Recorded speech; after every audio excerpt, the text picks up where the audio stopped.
जब करो थोइबू हमारा से प्यार हतार फिर जल जई हो हतार फिर जल जई हो लेकिन हमरा के केहू और पसंद कैले बा बाकी एक बार सुनो कि जब याद सताए तुझे यार हमारी गलियां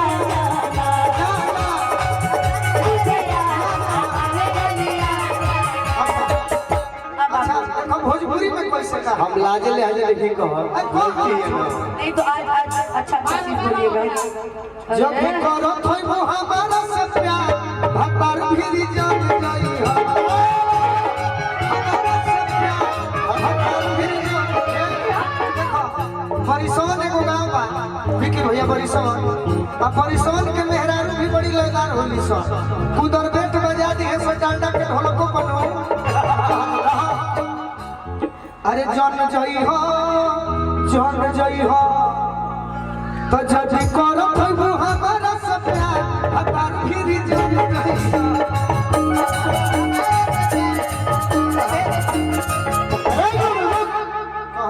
हम हमेशा एक बात कही ना हमारा खाती हम के घाटी कहता तो ही से प्यार मिले रहे अभी अभी तू तो की जानती जे हो आर जइबे सात भतरी तदिलवा न तोरा से लगावती कि झूठ बोले कौवा बाटे काले कौवे से डरियो बताऊंगी तुमने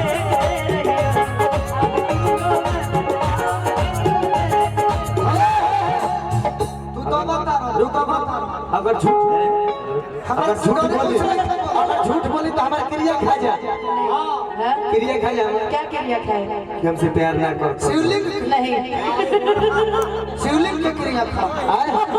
कि एक गोना है दू गोना है हो खाते छी हो तारी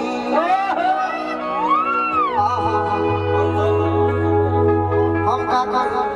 का कोई इनकर दिल टूटल बा ऐसे आज इनकर मुंह से अजीब अजीब बात लेकिन चली कोनो बात नहीं केकर दिल टूटल बा इनकर की ओकर फेरा में तू तक हाथ बड़ा क्रिया अरे रोज जाके सटा तारा दूसरे के भिरिया फोन करके गाड़ी पे हब कैसे कि हम तब फोन करके गाड़ी पे हब कैसे चल हम तो दूसरा जोरे हमरा तो प्यार मोहब्बत दूसरा जोरे हो गए मान के चली कोलू राजा नियर हो गए बाकी तू एक बात याद रखना गलती मत याद रे अब ते जियबे कैसे चटुआ रे अब ते जियबे कैसे हमर पागल करे जवा के जियबे कैसे पागल करे जवा के जियबे कैसे ए चंदन रे अब ते जियबे कैसे ए चंदन रे अब ते जियबे कैसे कि कबो हिलाई अरे कबो बतिया कबो हिलाई माने होना बा निमन किसना है पाजी अब हमारे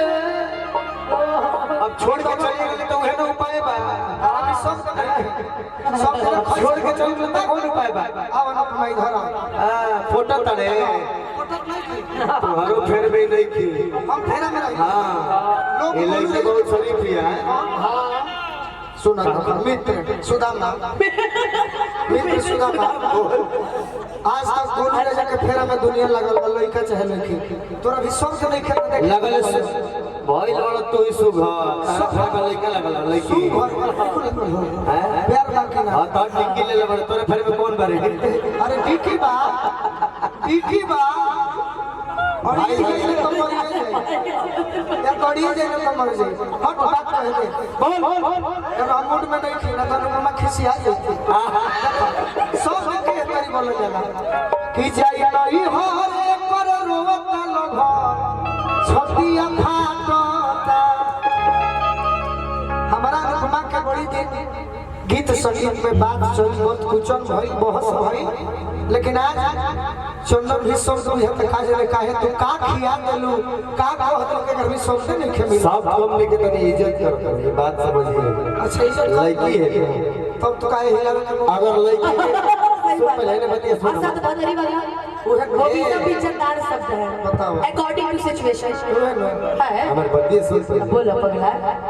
अगर लड़की के बेइज्जत करे को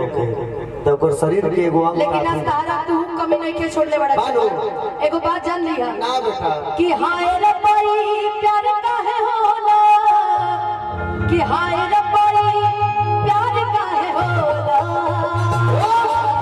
इश्क में लगा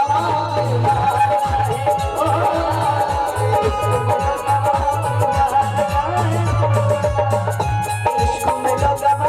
बीमार काहे होला इश्क में लगा बीमार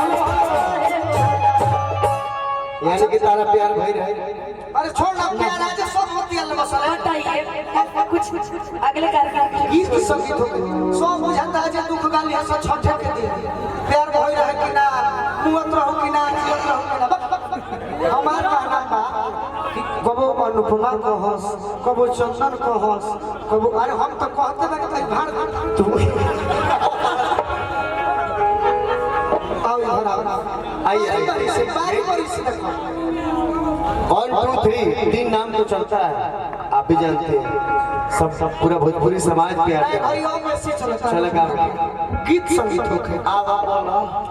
ना तू है बोलता तने में ले जाता नहीं तो सब बोल ले जाता रहा बतिया लिहाज खरा